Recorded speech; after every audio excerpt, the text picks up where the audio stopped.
One, hey, we're live. Shall we let this build for a second or two?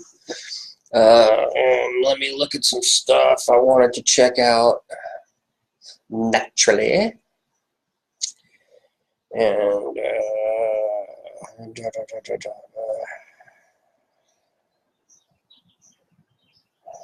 Superbike practice.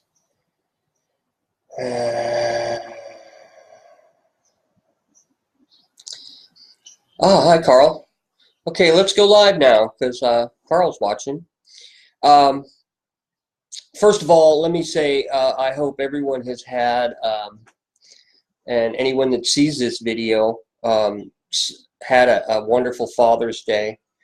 I was surprised my son came over Sunday, and so we went and had something to eat. But one of the other things we got to do that I haven't done in a long time is go and visit my father up at Miraloma in Fullerton and leave some flowers. I also left some flowers on my mother's and my grandmother's graves. But it was kind of cool, you know, to go up there and I don't know, maybe it's me, but I think of it as visiting. So, you know, I need to do it a lot more often. I think I'm getting older, and I don't know, maybe it's becoming even more and more important. I know it bothers my son. He doesn't like death, and he doesn't like funerals, and he doesn't like cemeteries. But you know, you got to grow up. It's a part of life. It's there, and so a lot of today has to do with we had my last podcast, or video, go live chat or whatever, or rant. Oh, and by the way, I forgot to introduce myself. It's the Epic Beard and Dave. So, anyways, I talked about the fastest month, and that was May, the month of May. That was in May, and we went down the list of, you know, like there's always some sort of race going on one weekend or whatever during the month of May, and but to me, three of the biggest in the world are clumped into the month of May. There's Monte Carlo, a Grand Prix, which is like a mainstay in the world. And then there's the legendary and ever great Indianapolis 500. But to me, the top of the pyramid, or the pinnacle of it all, is the Isle of Man TT, which runs from the last week of June to last week of May to the first week of June. It runs a fortnight if you read their website and whatnot. The interesting thing is we had some records broken there. I tried to post some of that stuff, but there was a standing lap record a lap record from a standing start by, what was it? Where's his name? I had it here just a minute ago. So Dean Harrison. And then there was it would be later suppressed by Peter Hickman, who broke the outright top lap record during the senior TT to 135.452, which doesn't sound like much, but you know, that's a lap record around a 38-mile course, 37 and three quarter or something like a 37 and a half mile course. And that first one was from a standing start, which was 134.432, and on surface streets, not on a racetrack. And it's over the top of the mountain. It's one end of the island to the next. And it's to me that says a lot, you know, if you understand any of that. There were 2 fatalities this year. One was a native of the Isle of Man, and one was a Scotsman. Let's see the list of fatal accidents on. Let me open this up. I should have wrote all this down so I can just glance at it, right? You know, that's how you do a prepared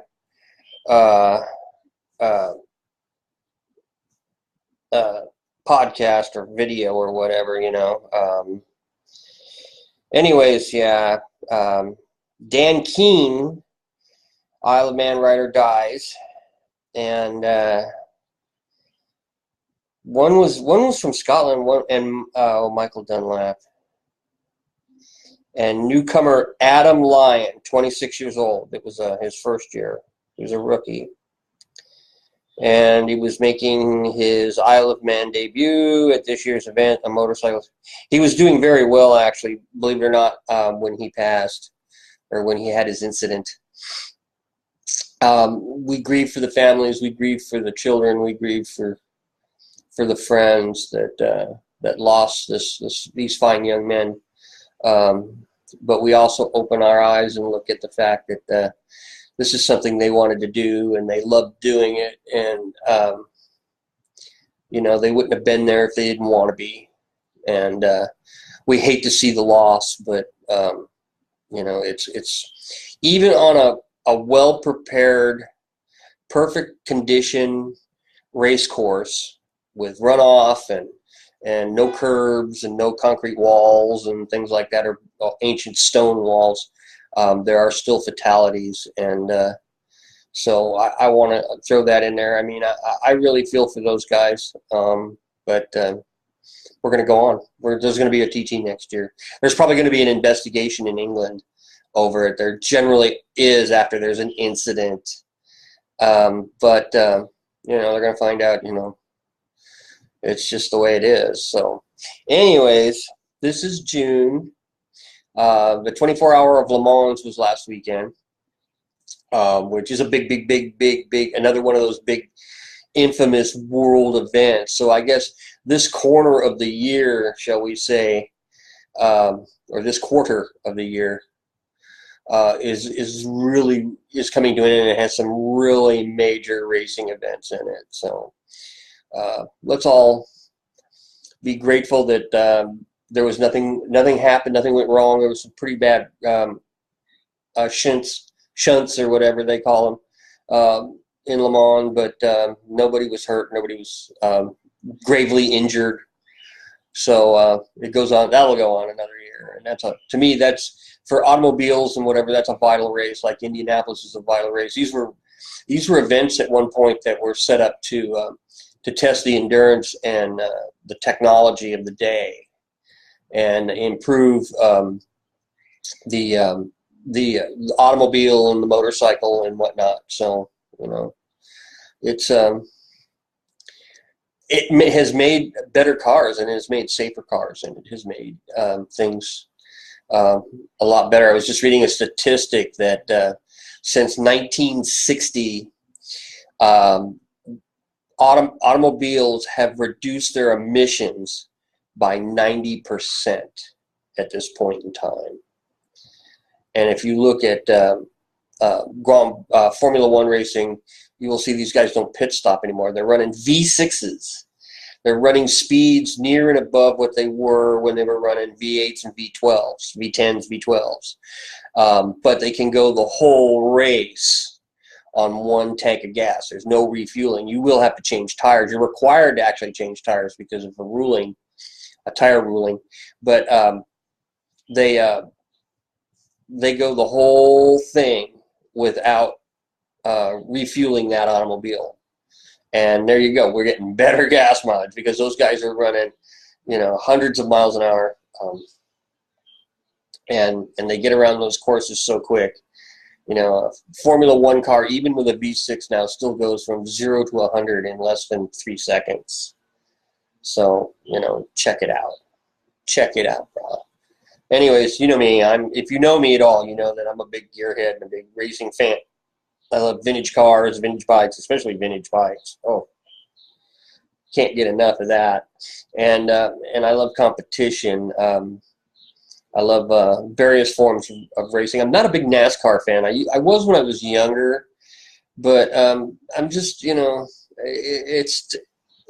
it's weird. I want to use the word circus, but I've used it in a positive way to discuss racing. I used to take my son, speaking of a Father's Day thing, used to take my son up to Monterey every year. Let's reframe the camera. And I would often dub that, when the World Superbike people were in Monterey up at Laguna Seca, the circus was in town.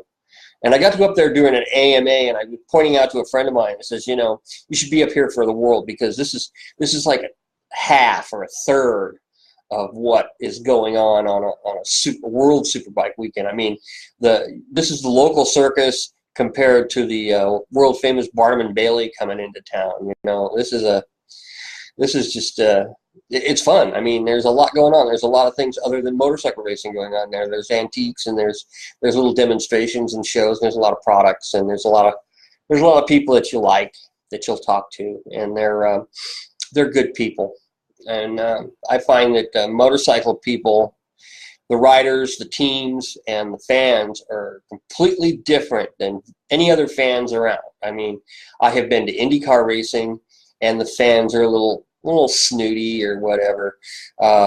We will not mention NASCAR fans, and we will. But motorcycle fans, drag racers is different too. Sprint car racers are different, a little more open and a lot friendlier. But motorcycle guys, you know, I mean, we were up there for the world, and I got a guy from Italy who had been riding for a few years, and he was a great rider. He was a top rider for Suzuki or whatever. Keeley was his name or something like that. And I mean, he more than willingly would take a picture with my son and put his arm around him, and, you know, it was really, really nice and real friendly. And he spoke fairly decent English, and he was able to communicate. I was at the top of this corkscrew one year with Sean. We were up there looking around, and we were starting to come down, and we saw a guy on a mountain bike and started talking. It turned out it was Doug Chandler. And so we walked down the mountain talking, and it was something that I remember from his from Cycle News that he commented on, and we talked about that. And actually, I was pretty much supportive of his view that, for instance, in various levels of racing, especially in AMA road racing, they put top names on the 600s on the super sports, the 600 class, because it's become a very important class for sales. But I personally believe that should be the class for the hot new up and coming riders before they get on the big on the big super bike or the 750 or 1000s now, and get into the main classes and stuff like that. If they can get a ride on the super sport or whatever, that's great. But I mean, if you want to bring in a factory rider and a factory protege, the 600 is a class to demonstrate that and show how good the bike is, but yet help teach and bring a rider along to be competitive and to be a world champion or an American champion or whatever, you know. So anyways, that's just my opinion. I'm doing this one today because if you're watching the video, you'll probably notice that it's really, really nice because I'm not using my phone on my camera. If I use my camera on my computer, it would be all hazy and bluish gray and whatever, and it's a really terrible, terrible picture. It's like going back to the days of a dial-up modem and a stop-action video, you know, that you used to get while it was buffering around. But this is a 720 HD or something like that. It's a little Logitech camera. It's not that expensive, and it is producing a wonderful, wonderful video. So again, I hope everyone had a great Father's Day weekend. I hope some of you got to watch or pay attention to some of the Isle of Man and caught the Indy and caught Monte Carlo. We're going to try and do some more of these epic Dave or epic Beard and the Dave kind of shows. As always, I always ask that if you watch this video or you observe this video, just stop and say hi. Because when I see on Facebook that I've got 27 views, which is like, that would be like major for me, that I'd like to know who's watching. I mean, if I don't know you and you just stop by because it's out public on Facebook, please, please, please, you know, at least say hi or say something. I don't care if it's positive or negative. Lisa Atkins has joined. Oh, very good. Very, very good. Welcome, Lisa. And and I always start to get people as I start to run down. I wonder how many minutes I should run the video and then crop part of it off, because it's like waiting for people to show up and maybe say something. But, you know, like I said, and I'm doing this for fun. Sometimes I have some very, very strong opinions that I'm going to put out there. My son and I have a major disagreement over the current president of the United States, and uh, I finally got it out of him. It's just because he hates him. That's it. That's the bottom line. I personally am not a Trump fan. Um, I've had issues with the man in the past, but he is the president, and he's not a Clinton. Though I heard a great joke finally on one of the shows that on Conan O'Brien last night that I thought was actually one of the first non-aggressive or tainted bits of humor. He was commenting that naturally the porn star that has been causing trouble recently is suing him, and he made the comment, Conan made the comment, says, so it looks like we elected a Clinton anyways. I think that's funny. I'm sorry. I think that's funny. I think we could do better. The biggest problem is I will always remind people and tell people that don't hate your country. It's your country. Your country is the people, and it is our Constitution, and it is probably the greatest nation on the face of the earth still. But your politicians, your elected officials, always remember they're not your leader, and don't trust them. Sure, you can have problems. I support Trump in many of his things, but there's a lot about him I don't like. There's some things recently I don't like. It's like he just signed an executive order or legislation, or I think it was an executive order that would allow medical marijuana to vets, and of course he just signs. And again, I don't know if it was a bill or an executive order that has made it clear that vets can now go and seek out medical attention or medical treatment without having to go through the VA. Well, they can put everything through the VA, but they can go out and seek their own doctors. They don't have to stand in a line to get a number to wait for a chance to make an appointment to get treatment. It'll speed up their treatment. I think it'll help them, and I guess they're gonna. I guess the way it's written or whatever, the VA is supposed to honor all these billings from private physicians. So, I mean, that's a big, big, big thing. One thing on his medical marijuana thing and whatever, I'm against. I'm against it for the simple fact that what he would do, what he should do, and of course, I've spoke to my representatives, all my representatives. I've typed them on Facebook where you follow them, and I've put information in there, and not a response, not a word, not a reply.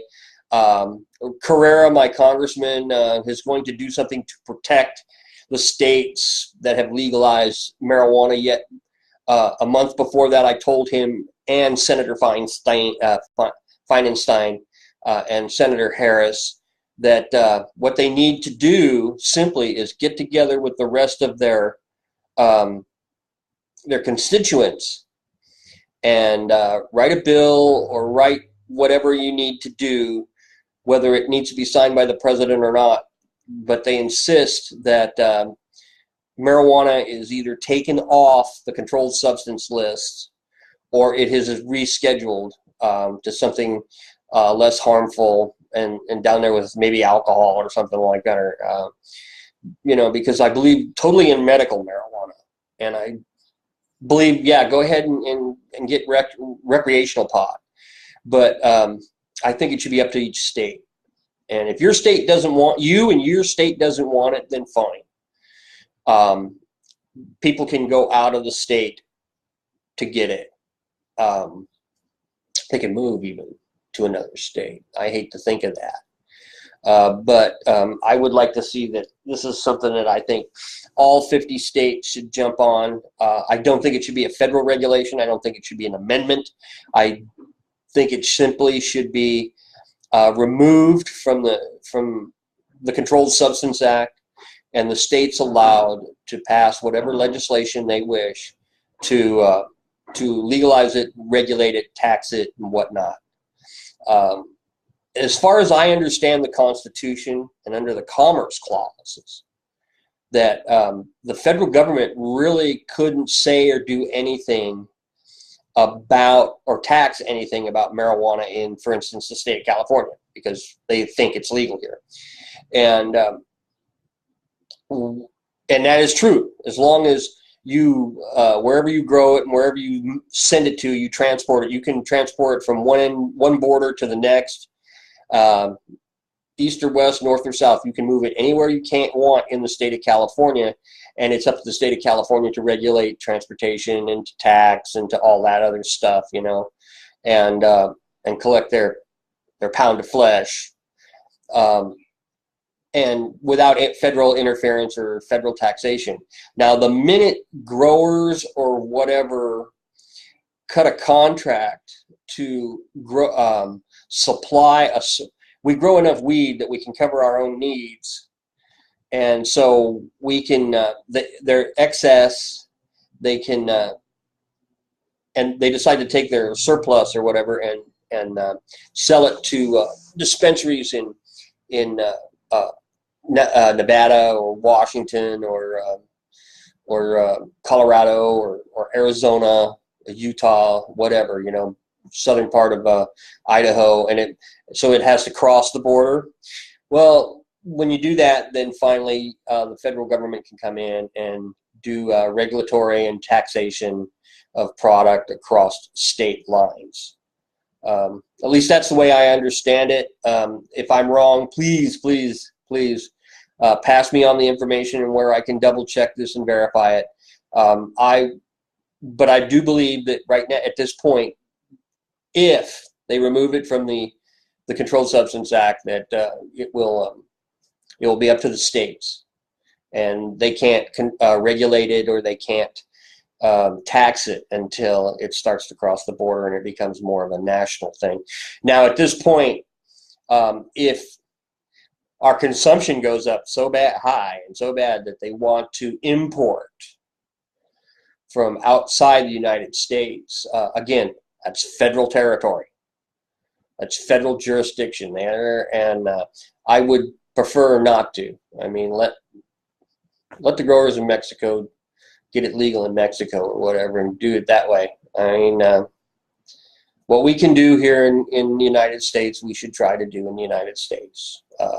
Buy American, okay, if you can and you can afford to. I don't think I think there's a lot of bullshit and a lot of propaganda about the quality of some American products. I'm sure that there are American workers that could be a little more conscientious, but I'm sure that even in Japan, there's some that are not. So, anyways, this is the Epic Beard, and I'm Dave, and or should I say, I'm the Epic Beard, and this is Dave.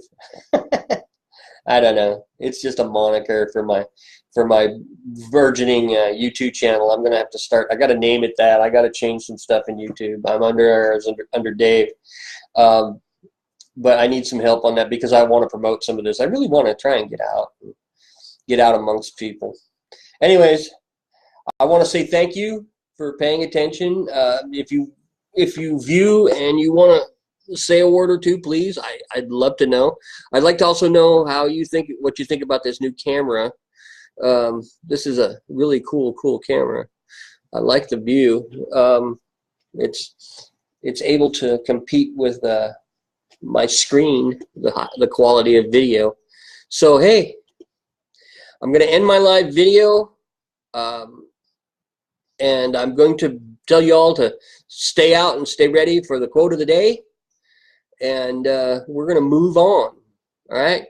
Have a nice, wonderful week. Happy Tuesday.